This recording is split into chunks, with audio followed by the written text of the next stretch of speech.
শুধুমাত্র কেবলমাত্র যে কবরের ভিতরে যাকে আযাবে আক্রান্ত করা হবে, গ্রেফতার করা হবে, সে ছাড়া আর কেউ অনুধাবন করতে পারবে না। যেরকম স্বামী স্ত্রী ঘুমিয়ে আছে, ওই স্ত্রী স্বপ্ন দেখলে স্বপ্নের কাহিনী শুধু বলে, কিন্তু দৃশ্য তার স্বামী দেখতে পারে না। কবরের ভিতরে যার আযাব হয়, আযাব যাকে আক্রমণ করে, আযাব যাকে গ্রেফতার করে, সে ছাড়া দুনিয়ার কোনো মানুষ বুঝতে পারে না। জোরে কান সুবহানাল্লাহ। أما بعد فقد قال الله سبحانه وتعالى في كلامه المجيد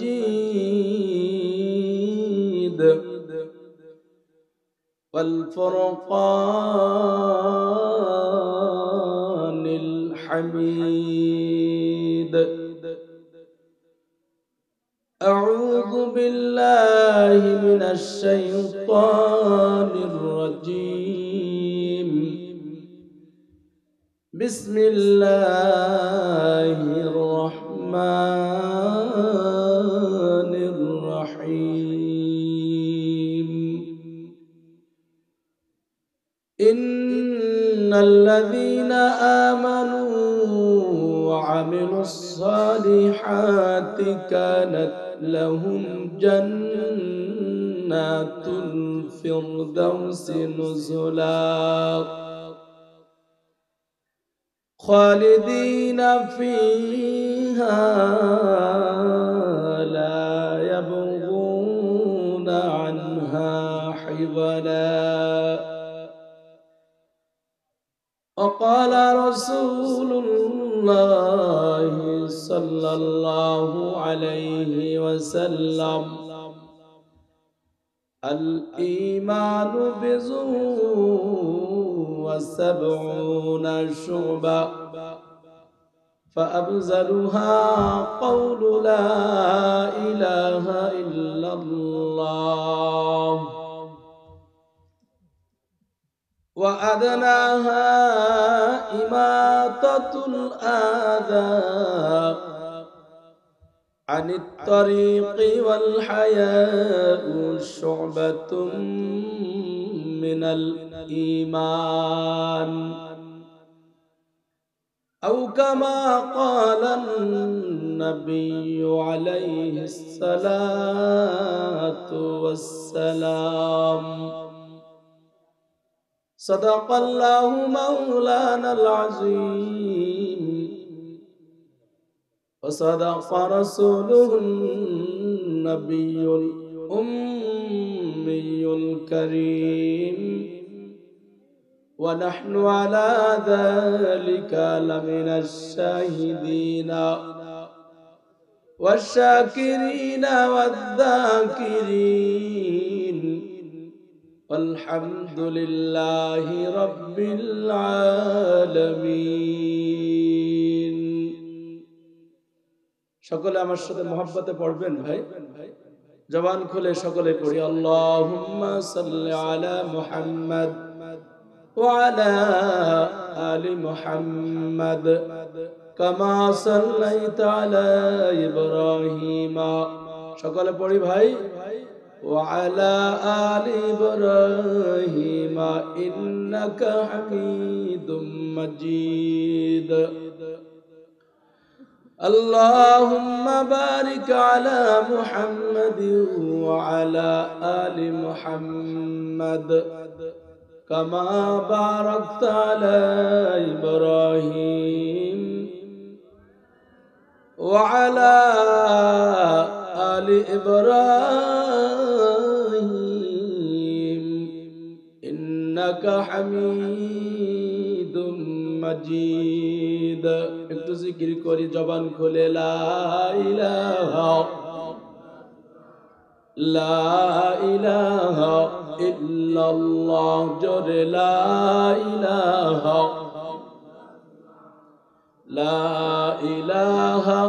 ইল্লাল্লাহ, লা ইলাহা ইল্লাল্লাহ, লা ইলাহা ইল্লাল্লাহ, লা ইলাহা ইল্লাল্লাহ লা ইলাহা ইল্লাল্লাহ লা ইলাহা ইল্লাল্লাহ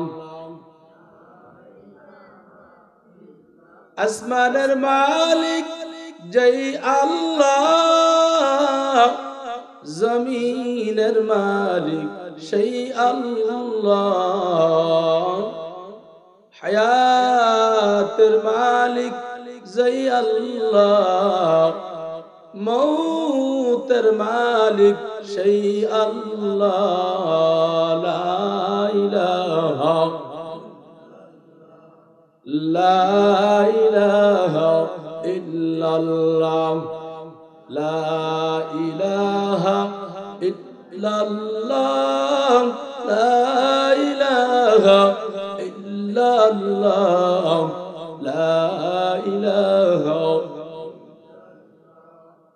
লা ইলাহা ইল্লাল্লাহ।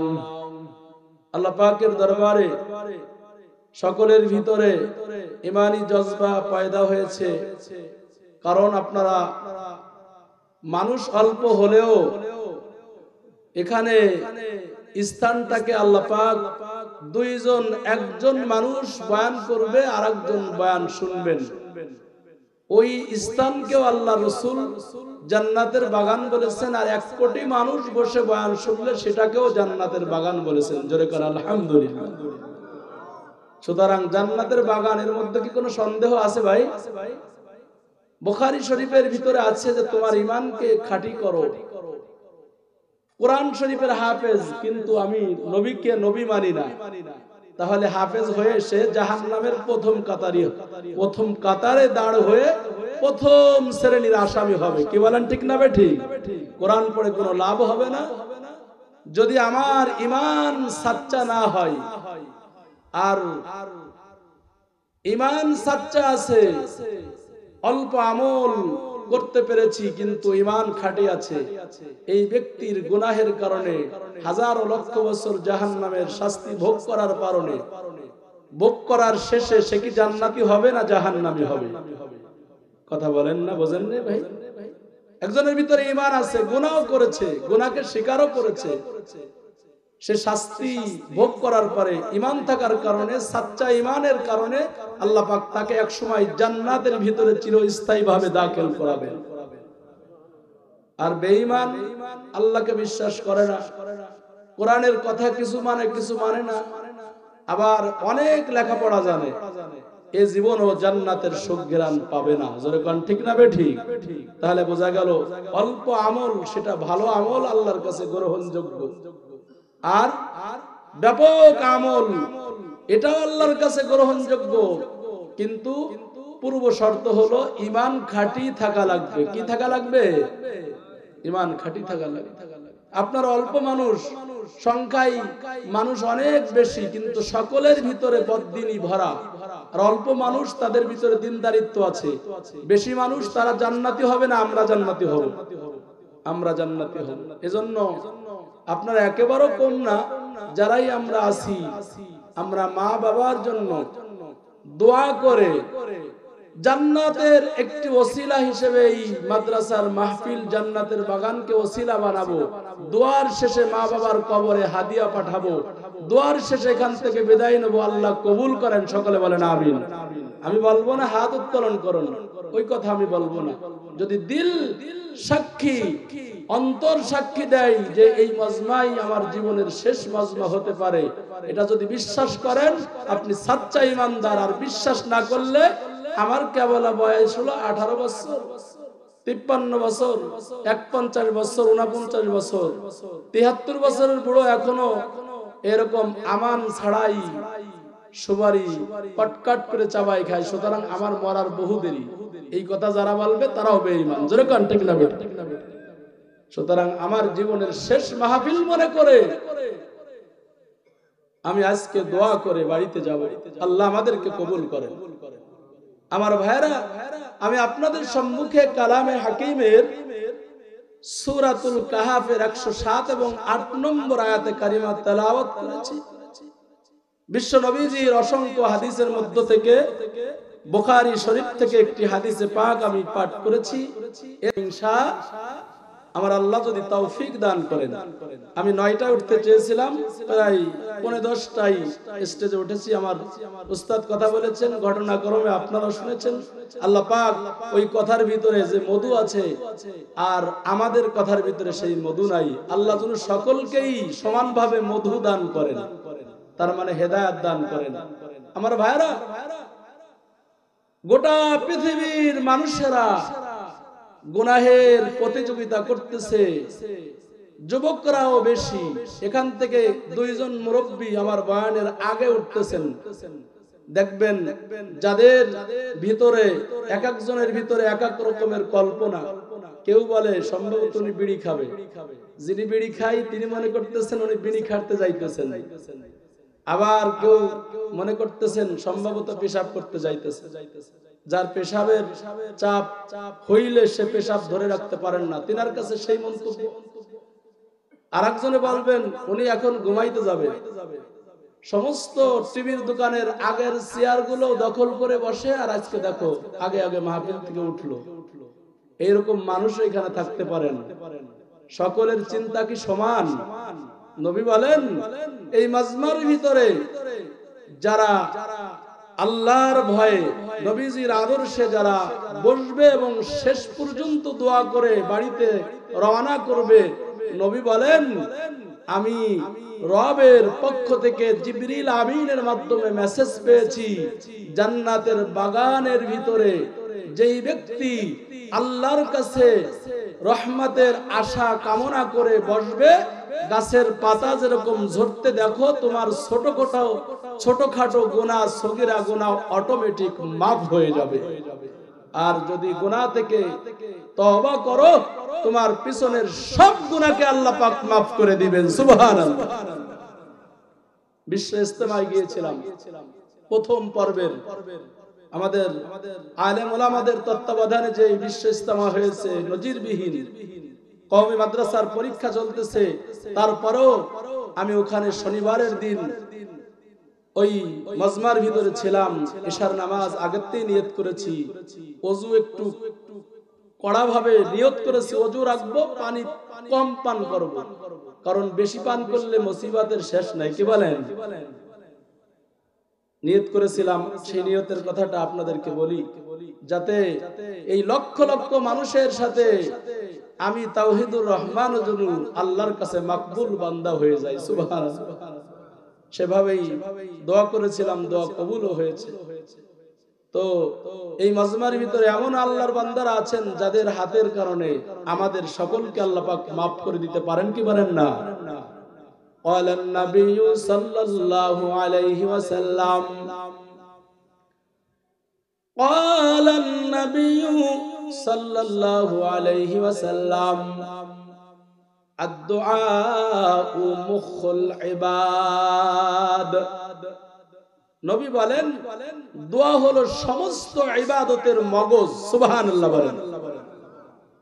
সুতরাং আমার দোয়ার প্রয়োজন বিদায় বিশ্ব ইজতেমাই 15টি বছর মাদ্রাসায় পড়ায়া আজ 17 বছর মাদ্রাসায় পড়ে এবং পড়ায়ে আমি ইজতেমায় গিয়েছি, কারণ আমি দোয়ার বড় মুহতাজ। দোয়া আমার জন্য খুব প্রয়োজন। সুতরাং আপনাদের জন্য প্রয়োজন মনে করলে আপনারাও দোয়া করে যাবেন ইনশাআল্লাহ। দোয়া হলো একটি ইবাদতের মগজ। আরেক হাদিসের ভিতরে নবী বলেন قال النبي صلى الله عليه وسلم من لم يسأل الله يغضب عليه।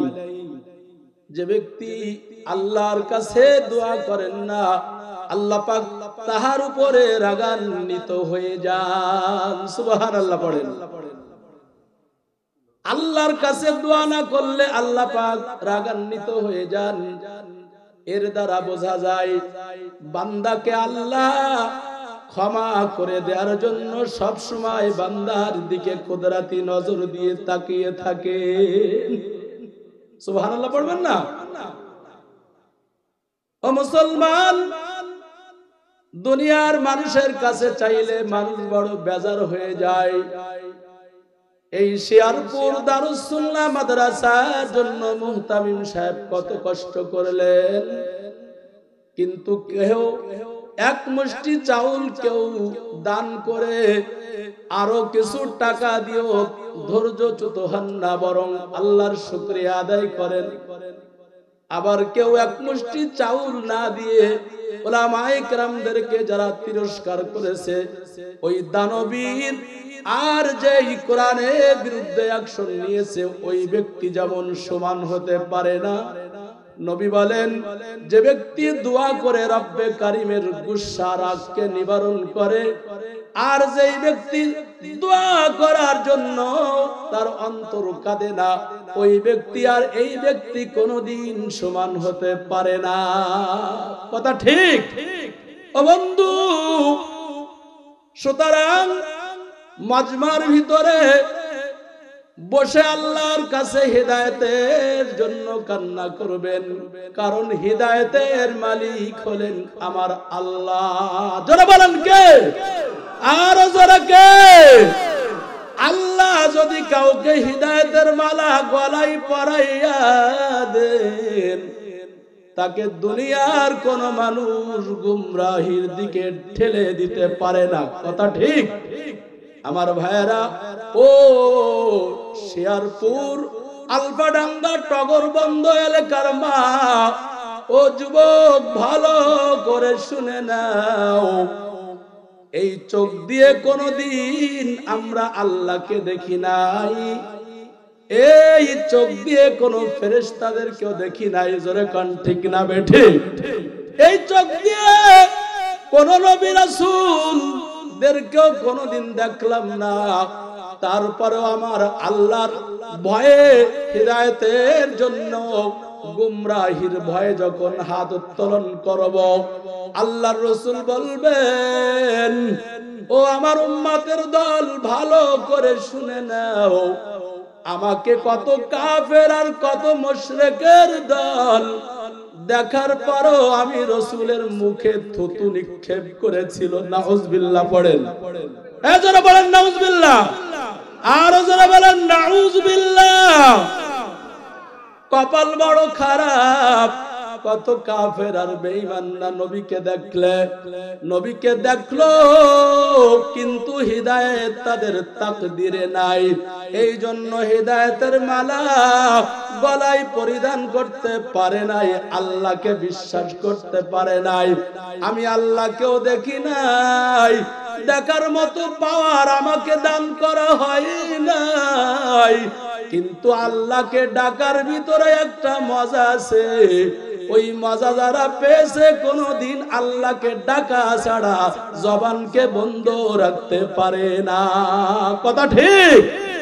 তার প্রমাণ হলো, আপনারা মুরব্বী যারা, তারা ফজরের নামাজ পড়বেনই পড়বেন, কোনো ইনশাআল্লাহ নাই, পড়বই পড়বো। জোরে কোন ঠিক না বেঠিক? কার ভয়ে পড়েন? কথা সবাই বলে না, বোঝা যায় যে মানুষের ভয়ে পড়েন। কার ভয়ে?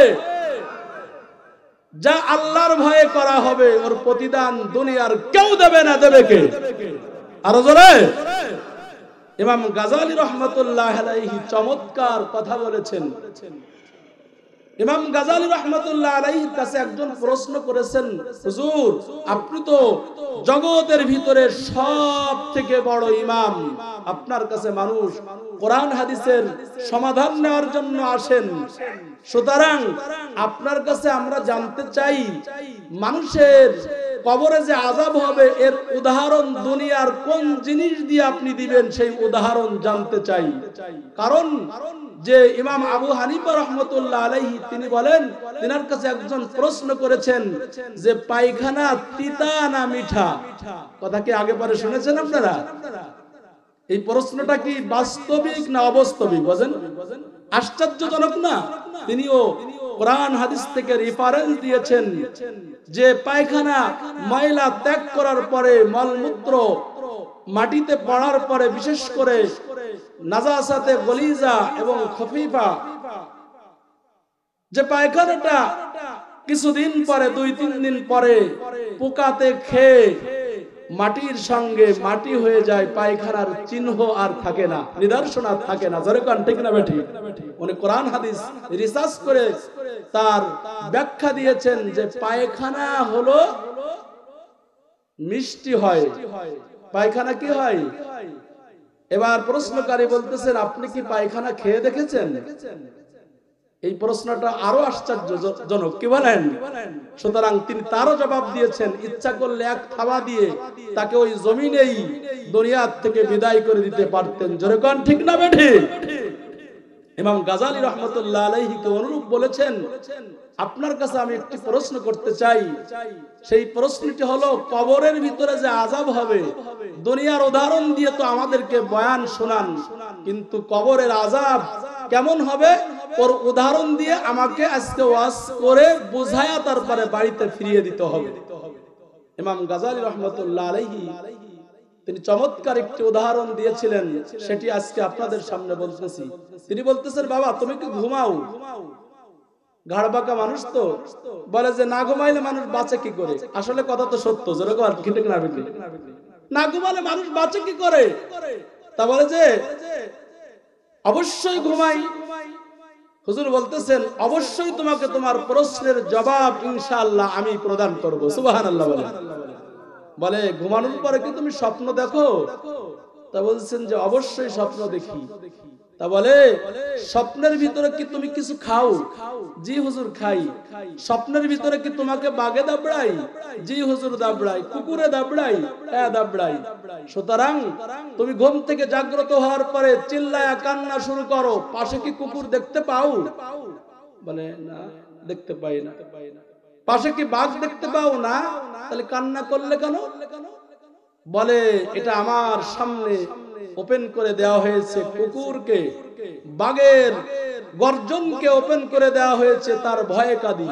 বলে জাহান্নামের আযাব শুধুমাত্র কেবলমাত্র যে কবরের ভিতরে যাকে আযাবে আক্রান্ত করা হবে, গ্রেফতার করা হবে, সে ছাড়া আর কেউ অনুধাবন করতে পারবে না। যেরকম স্বামী স্ত্রী ঘুমিয়ে আছে, ওই স্ত্রী স্বপ্ন দেখলে স্বপ্নের কাহিনী শুধু বলে, কিন্তু দৃশ্য তার স্বামী দেখতে পারে না। কবরের ভিতরে যারা আযাব হয়, আযাব যাকে আক্রমণ করে, আযাব যাকে গ্রেফতার করে, সে ছাড়া দুনিয়ার কোনো মানুষ বুঝতে পারে না। জোরে কান সুবহানাল্লাহ। উত্তর কি হয়েছে ভাই? সুতরাং আল্লাহ বলেন, ইন্না আযাবি লাশাদীদ, আমার পাকড়াও বড় কঠিন। এটা যদি বুঝতে চাও, ইমাম গাজালি রহমাতুল্লাহ আলাইহির স্বপ্নের ব্যাখ্যা, প্রশ্ন উত্তর জেনে কবরের আযাব এবং আল্লাহকে না দেখে মানা এবং তার জান্নাতের সুঘ্রাণ সম্পর্কে জ্ঞান অর্জন করতে চাইলে ইমাম গাজালি রহমাতুল্লাহ আলাইহির নসিহতকে গ্রহণ করো। জোরে কোন সুবহানাল্লাহ। কথা কি বুঝছেন আপনারা? সুতরাং বোঝা গেল, না দেখে যার উপরে ঈমান এনেছি তিনি হলেন রব, আর সেই রবই হলো আমার সব। জোরে কোন সুবহানাল্লাহ। আল্লাহ পাক এই জন্য বলেছেন, ও গোটা পৃথিবীর বিশ্বাসী বান্দা বান্দিরা ভালো করে শুনো, ইন্নাল্লাযীনা আমানু, নিশ্চয় তোমরা যারা বিশ্বাসী বান্দা বান্দি, তোমরা যারা আমাকে বিশ্বাস করেছো, গলায় যদি ছুরি আসে তাও আমাকে কোনোদিন তোমরা অস্বীকার করবে না। কথা ঠিক না বেঠিক? আমার গলায় যদি ছুরি চালানো হয়, আমাকে যদি আগুনের ভিতরে জ্বালানো হয়, আমি এমন রবের উপরে ঈমান এনেছি, ইব্রাহিম আলাইহিস সালাম যেই রবের উপরে ঈমান এনে ঈমানের পরীক্ষা দিয়ে আল্লাহর কাছে আল্লাহর রহমতের সাগরে ডুব দিয়ে, মারিফাতের সাগরে ডুব দিয়ে যেরকম জান্নাতি হয়েছিলেন, জান্নাতের সরদার হয়েছিলেন, আল্লাহর রাসূল বলেন, আমার উম্মতের ভিতরে যারা আমি রাসূলকে দেখবে না, কিন্তু আমি রাসূলের পরে যারা ঈমান আনবে, আমার দ্বীনের পরে যারা ঈমান আনবে, আমি আল্লাহ পাক তাদেরকে বিনা হিসাবে কবরের ভিতরে জান্নাতের বিছানা বিছাইয়া দেব। আরো জোরে বলেন। কারণ হলো একটা, ইন্নাল্লাযীনা আমানু, নিশ্চয়ই যারা বিশ্বাস করবে আল্লাহর উপরে। কার উপরে? ইন্নাল্লাযীনা আমানু, যারা ঈমান আনবে আল্লাহর উপরে, আর আমিলুস সালিহাত, আর দুনিয়াতে যারা নেক আমল করবে, আলেমদের সঙ্গে দুশমনি করবে না, শিয়ারপুর মাদ্রাসা এই মাদ্রাসাকে ছোট মনে করবে না, কারণ আজকের শিশু আগামী দিনের ভবিষ্যৎ। এই কথার স্লোগান দিনই শুধু হবে না, ওই শিশুকে ভবিষ্যতের জন্য সাজানো লাগবে। জনগণ ঠিক না বেঠিক? অনেক বয়ান আমি শুনেছি, মাগরিবের আগে এসেছি। আমার ভাই মাওলানা জাকির হোসেন সাহেব আমাকে আহ্বান করেছেন, বিদায় এসেছি আপনাদের ভালোবাসায়। প্রোগ্রামটা সুন্দর হয়েছে, আর এর কারণে একজনকে যদি আল্লাহ মাফ করে দেন, গোটা শিয়ারপুর এলাকার সব কবরবাসীকে আল্লাহ মাফ করে দিতে পারেন কি পারেন না? আর একজন এই মাদ্রাসার সাথে, কোরআনের মাহফিলের সাথে দুশমনি করার কারণে ও শুধু জাহান্নামী না, ওর সাথে যারা এই কাজের সাথে সংশ্লিষ্ট ছিল সকলেই বিনা দ্বিধায় জাহান্নামী হয়ে যাবে। নাউজুবিল্লাহ পড়েন। আল্লাহ আমাদের সকলকে নেক এবং এক হওয়ার তৌফিক দান করেন। আমার ভাইয়ারা, আমার বন্ধুরা, সুতরাং যারা আল্লাহকে না দেখে যারা ঈমান আনবে এবং যারা আল্লাহর জমিনের ভিতরে আমলে সালেহ করবে, ব্যাখ্যা দেওয়ার বেশি সময় আমার হবে না, দীর্ঘ রাত পর্যন্ত বয়ান করে আপনাদের সময় নষ্ট করব না। তবে আল্লাহ বলেন ওয়া আমিলুস সালিহাত, যারা দুনিয়ার জগতে নেক আমল করে যারা কবরে যাবে, নেক আমল এক নম্বরে হলো আল্লাহর বিধান দুনিয়ার জগতে তুমি বাস্তবায়ন করবা। আল্লাহু আকবার বলেন। যারা আল্লাহর বিধানকে বাস্তবায়ন করবেন তাদের হাতকে তুমি শক্তিশালী করবা, তাদের সঙ্গে তুমি বন্ধুত্ব স্থাপন করবা, তুমি তাদের সঙ্গের সাথী হয়ে যাবা। আল্লাহ বলেন ওয়াকুনু মা'আস সাদিকিন, তোমরা সাদিকিনদের অন্তর্ভুক্ত হয়ে যাও। সাদিকিন কারা? যারা গভীর রাত্রে ফজরের নামাজের আগে তাহাজ্জুদ নামাজের জন্য দণ্ডায়মান হয়ে যায়। আল্লাহু আকবার বলেন। যারা ফজরের পরে কোরআন তেলাওয়াত করে, যারা কোরআনের মাদ্রাসা কায়েম করে, যারা কোরআনের মাদ্রাসায় আল্লাহকে রাজি করার জন্য মাদ্রাসায় কোরআনের ছাত্রদেরকে পড়ায় এবং পড়ে এবং সন্তানদেরকে গর্বিত হাফেজে কোরআন বানাতে চায়। ক্বালান নাবিয়্যু সাল্লাল্লাহু আলাইহি ওয়াসাল্লাম, আল্লাহর রাসূল বলেন খায়রুকুম মান তাআল্লামাল কোরআন ওয়া আল্লামা, তোমাদের ভিতরে সর্বোত্তম ওই ব্যক্তি যে কোরআন পড়ে এবং পড়ায়। সুবহানাল্লাহ পড়েন। এবার প্রশ্ন হতে পারে, হুজুর আমি তো মাদ্রাসায় পড়ি নাই, আমি তো আলেম হওয়ার কোনো আমার বয়স নাই, হুজুর আমার কি উপায়? নবী তাও বলেছেন আকুনু মা'আস সাদিকিন। আল্লাহ বলেন তুমি সাদিকিনদের অন্তর্ভুক্ত হও। যেখানে গেলে কোরআন, যেখানে গেলে হাদিসের ইলম অর্জন করা যায়, এই কোরআনের মাদ্রাসায় যদি বসো, আমি আল্লাহ আমার ইজ্জতের কসম করে বললাম, আমিও তোকে কোরআন আনার সঙ্গে জান্নাত দান করব। সুতরাং নামাজ যখন সালাত আদায় করি তখন সমস্ত মুসল্লি, ফকির আর মিসকিন আর বাদশা আর দরবেশ মুহতামিম সকলেই এক কাতারে আল্লাহকে রাজি করার জন্য দাঁড়িয়ে যায়। যেরকম ঠিক না বেঠিক? সুতরাং এটা বুঝলেন, কিন্তু আলেমদের সাথে জান্নাতের ভিতরে একই জান্নাতে যাওয়া যাবে এটা বুঝলেন না। কপাল পড়ে গেছে। আল্লাহ আমাদেরকে হেদায়েত দান করেন। আমার ভাইয়েরা, আমার বন্ধুরা, আমি যে কথা বলতেছি ওয়াকুনু মা'আস সাদিকিন, তোমরা সাদিকিনদের অন্তর্ভুক্ত হয়ে যাও। কথাটা আল্লাহর, কথাটা সত্য না মিথ্যা? আল্লাহ বলেন তুমি আলেম হতে পারো নাই, তুমি কোরআনের হাফেজ হতে পারো নাই, কিন্তু আলেমদের মজলিসে বসার কারণে আমি আল্লাহ তোমাকে আলেমদের সঙ্গে জান্নাতের মেহমান বানাবো।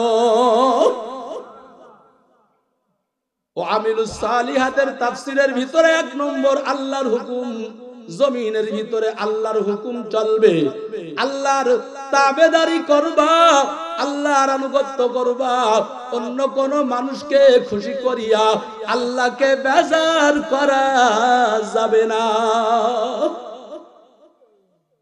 আল্লাহকে বেজার করে সন্তানের বন্ধু তাকে প্রাধান্য দিয়ে এলাকায় ড্যাক্স এবং গান এবং বিবাহ দিয়ে আপনার হলুদ কোটা কাপড় ক্রয় করে নাচ গানের ব্যবস্থা এবং 7 দিন ধরে লাগাতার মাইক বাজানো হবে। এটাকেও আবার মুরব্বীরা আছে অনেকে, আপনারা না, মুরব্বীরা অনেকে আছে বলে ছেলেবেলে একটু করে থাকে, তোরা ওদেরকে ডিস্টার্ব দিস না, তোরা ফাউ কাজে না করে অরিজিনাল কাজ কর, এরকম মুরব্বী বলে কি বলে না বলেন? বাড়ি সমস্যা, এই যে আমার ভাই বলে বাড়ি সমস্যা, তারপরে বোঝা যায় এখানেও 2-1 জন থাকতে পারে, যেরকম ঠিক না বেঠি? সারা জায়গায় ঘা মলম দেব কোথায়? সূরাতুল মুজাদালার ভিতরে আল্লাহ পাক বলেছেন 5 নম্বর আয়াতের শেষের অংশে, ওয়ালিল কাফিরিনা আযাবুম মুহিন, আল্লাহ বলেন কাফেরদের জন্য অপমানকর শাস্তি রয়েছে। দুনিয়াতে চোরকে গলায় জুতার মালা দিয়ে অপমান করে, ওই রকম অপমান না, এমন অপমান যা কোনোদিন কল্পনাও কারো নাই। কাফেরদের জন্য অপমানকর শাস্তি আল্লাহ রেখে দিয়েছেন, জোরে কান নাউজুবিল্লাহ। 4 নম্বর আয়াতের শেষে আল্লাহ বলেন ওয়ালিল কাফিরিনা আযাবুন আলীম, কাফেরদের জন্য আল্লাহ পাক অপমানজনক শাস্তি না, যন্ত্রণাদায়ক শাস্তিও রেখেছেন, নাউজুবিল্লাহ পড়ে। সুতরাং এই কথা কেন বললাম? তাফসীরের কিতাবের ভিতর আসছে কাফেরদের অনুসরণ যারা করবে, তাদের কালচার যাদের ভিতরে থাকবে, তারাও কাফেরদের মতো আযাবে গ্রেফতার হবে, নাউজুবিল্লাহ পড়ে। সুতরাং আপনাদের এলাকা, আমাদের এলাকা, যেখানেই যুবকরা গান, এরপরে তবলা বাজানো তথা নাচ গান, অশ্লীলতা, বেহায়াপনা এগুলো যখন করবে, মুরব্বীরা যারা এখনো পর্যন্ত মুরব্বীদের মানে, কারণ বিভিন্ন সালিশ মিটিং এর ভিতরে বসে দেখি একজন মুরব্বী কথা কম বলে, তবে যেটা বলে, যেই কথা বলে ঘন কথা বলে না, কিন্তু মাঝে সাঝে একটা কথা বললে সেটাই সালিশের ভিতরে সকলেই এক বাক্যে মেনে নেয়, এমন মুরব্বী আছে না নাই? এক কথা বলেন, আছে না নাই? ওই মুরব্বীর পাওয়ারের কারণে এলাকার যুবকরা যদি ধ্বংস হয়, তাহলে আপনার মাতুব্বাড়ি সেই দিনকে কোথায় যাবে? আপনি জাহান্নামী হয়ে চির দুশমন, রবের দুশমন হয়ে, আল্লাহ বলেন জহিরা, আল্লাহর বিরুদ্ধে আচরণ করে তুমি জাহান্নামের ভিতরে নিক্ষিপ্ত হবে, জোরে কান নাউজুবিল্লাহ। আমার ভাইরা, তাহলে আমলে সালেহ মানে হলো নেক আমল, যেই আমল করলে আল্লাহ খুশি হবেন, আর যে আমলটা আমি যেভাবে করব সেটা হবে রাসূলের তরিকায়, জোরে কান সুবহানাল্লাহ। এই 2 তরিকায় যদি আমল হয়, কে রবের পরে ঈমান, 2 নম্বরে আমলে সালেহ, আল্লাহর সন্তুষ্টি অর্জনের জন্য যুবককে, স্ত্রীকে, সন্তানকে প্রহার করব, স্ত্রীকে তালাক দেব, সবকিছু কার জন্য? কথা বলে না, কার জন্য? আল্লাহর জন্য। আল্লাহর জন্য যদি আমার সব হয়, তাহলে আল্লাহ বলেন ওটাই হবে আমলে সালেহ। আর আমলে সালেহ যদি করতে পারো, তাহলে কানাত লাহুম জান্নাতুল ফিরদাউসি নুজুলাম, তাদের জন্য আমি আল্লাহ রেখেছি, দিয়েছি ফিরদাউসি নুজুলা। নুজুলা মানে হলো আপ্যায়ন, ফিরদাউস মানে জান্নাতের শ্রেষ্ঠ নাম হলো জান্নাতুল ফিরদাউস, জোরে কর আল্লাহু আকবার। কারণ আমি বলেছিলাম দুনিয়ার মানুষের কাছে চাইলে মানুষ বড় বেজার হয়, আর আমার আল্লাহর কাছে না চাইলে আমার আল্লাহ বেজার হন। ও দুনিয়ার এলাকার বাবারা ও যুবক, ভালো করে শুনো, আমার আল্লাহ বলেন, ও আমার হাবিবুল্লাহ, ও আমার পয়গম্বর, আপনি আমার বান্দাদেরকে জানাইয়া দেন, আমার বান্দারা যদি জান্নাতুল ফেরদাউস কামনা করে, আমি আল্লাহর সাথে সাথে তাকে জান্নাতুল ফেরদাউসের মেহমান বানাইয়া নেব। রাসূল বলেন, জান্নাত যদি কামনা করো তাহলে আল্লাহর কাছে জান্নাতুল ফেরদাউসের কামনা করো। সুবহানাল্লাহ। আল্লাহ সবসময়ের জন্য ভালোটা দিতে চান। দুনিয়ার মানুষ ভালোটা ঢেকে রেখে মানুষকে খারাপটা দিতে চাই, কথা ঠিক? ভালো চাউল তুইয়ে মাদ্রাসায় কেড়ি পোকার চাউল দেয়, যা 2 কেজির ভিতরে 100 টাকা দিলে ওটা আর 30 টাকা বিক্রি করা যায় না। ছাগল দিয়ে খাওয়ানো ছাড়া কোনো উপায় নাই, আছে না নাই? নবী বলেন, তুমি যা পছন্দ করো সেটা অন্যর কাছে অন্যকেও তুমি তা প্রদান করো। তুমি যেটা এলাও করবা সেটা আরেকজনকেও এলাও করার জন্য তুমি আবেদন জানাবা। সুতরাং ভালো করে শুনে নাও, আল্লাহ পাক বলেন, তোকে আমি 8টা জান্নাতের ভিতরে দারুস সালাম দেব না, তোকে আমি দারুল করার জান্নাত তোকে দেব না, জান্নাতুন আদন, আদন জান্নাত তোকে দেব না। আমি 8টা জান্নাতের ভিতরে জান্নাতুল ফেরদাউস নেক আমল করার কারণে তোকে আমি দান করব। নুজুলা মানে হলো আপ্যায়ন। কানাত লাহুম জান্নাতুল ফিরদাউসি নুজুলা, ফিরদাউসি নুজুলা, আমি তোকে জান্নাতুল ফেরদাউস দান করব। কতদিন তুমি জান্নাতের ভিতরে থাকবা? মা বাবার সাথে দ্বন্দ্ব বাঁধলে মা বাবা তাকে বাড়ি থেকে তাড়িয়ে দেয়, আছে না নাই?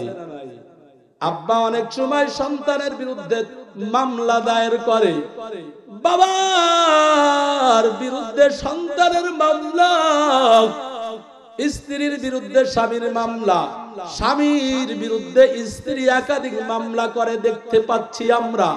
কিন্তু আল্লাহ বলেন, তোকে আমি এমন জান্নাতের ভিতরে ঢুকাবো, খালিদিনা ফিহা লা ইয়াবগুনা আনহা হিওয়ালা, ওই জান্নাতের মধ্য থেকে আর কোনদিন বের হওয়া লাগবে না। সুবহানাল্লাহ পড়বেন না? আপনারা শুনেন না? জোরে বলেন সুবহানাল্লাহ।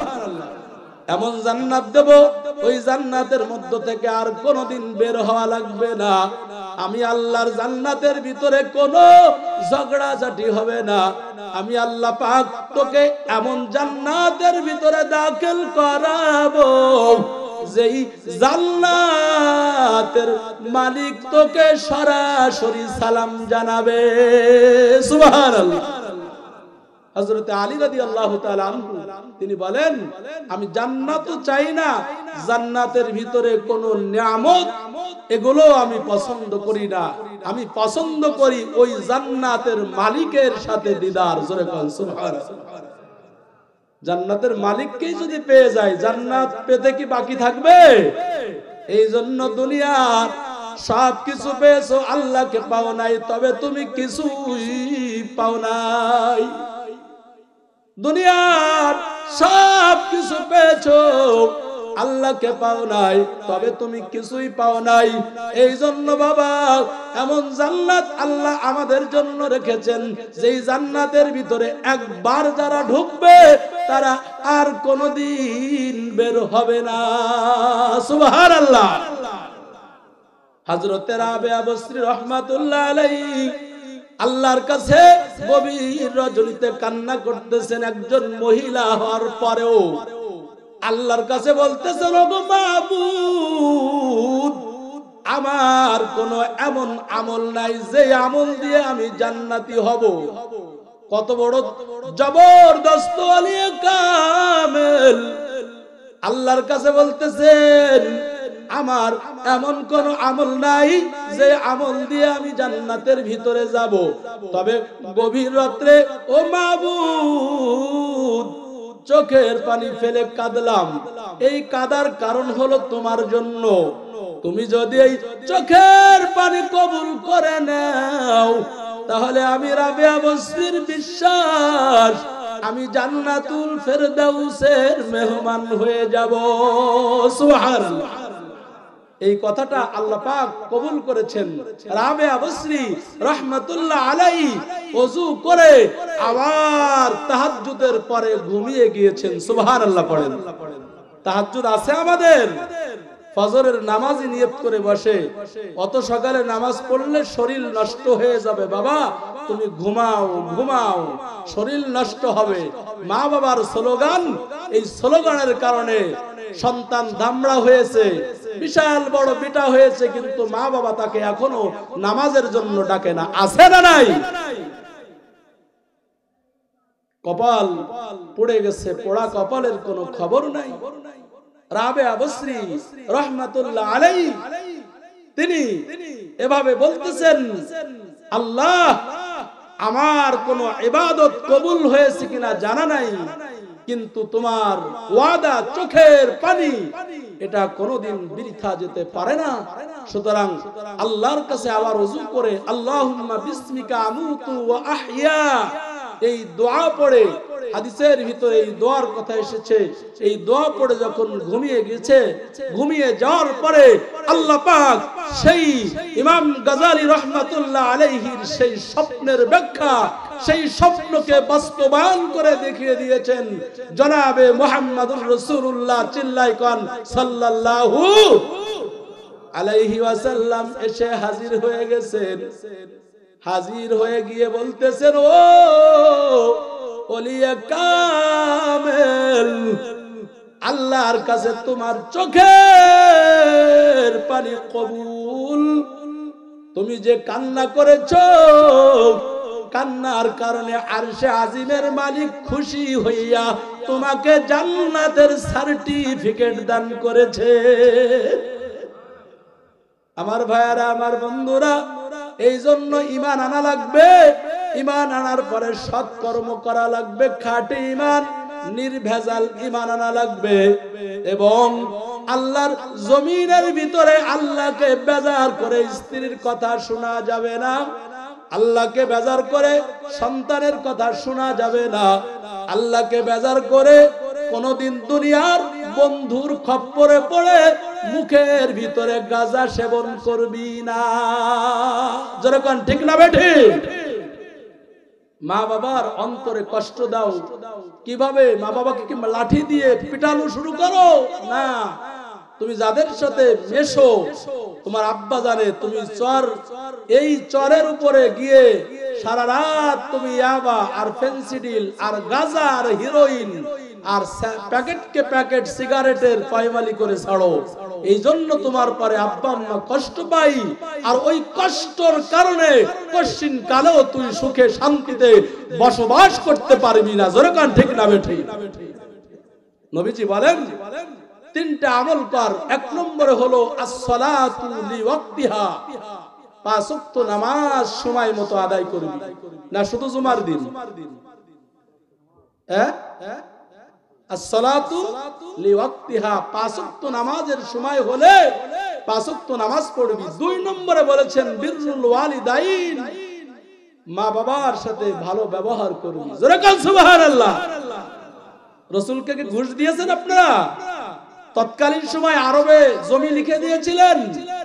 না, আল্লাহ রাসূল যে মা বাবার জন্য বন্ধু, ছোট বাচ্চার সাথে বড়দেরকে সুন্দর আচরণ করার জন্য বলা হয়েছে। সুতরাং বোঝা গেল ছোট বাচ্চার জন্য রাসূল বন্ধু, মুরব্বিদের জন্য বন্ধু, মা বাবার জন্য রাসূল বন্ধু। জোরে কান সুবহানাল্লাহ।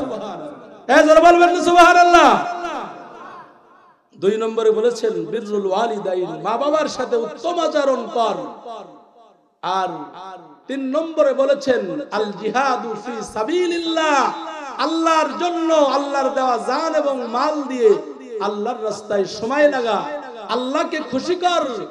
আমরা শারীরিক শক্তি দিয়ে মাহফিলে এসেছি, এখানে বসেছেন কষ্ট হয়, আমি সোফার উপরে বসে আমি আরাম করে বয়ান করতেছি, এটাও এক ধরনের ইমানের মজা।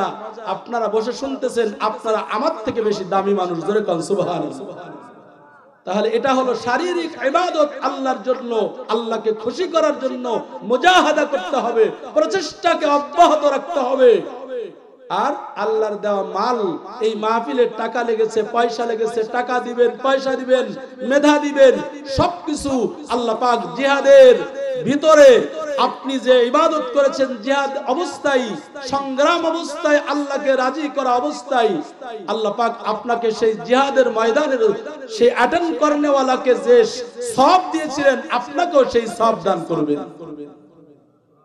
আমার ভাইয়েরা, এজন্য রাসূল বলেন বিররুল ওয়ালিদাইন, মা বাবার সাথে উত্তম আচরণ করবি।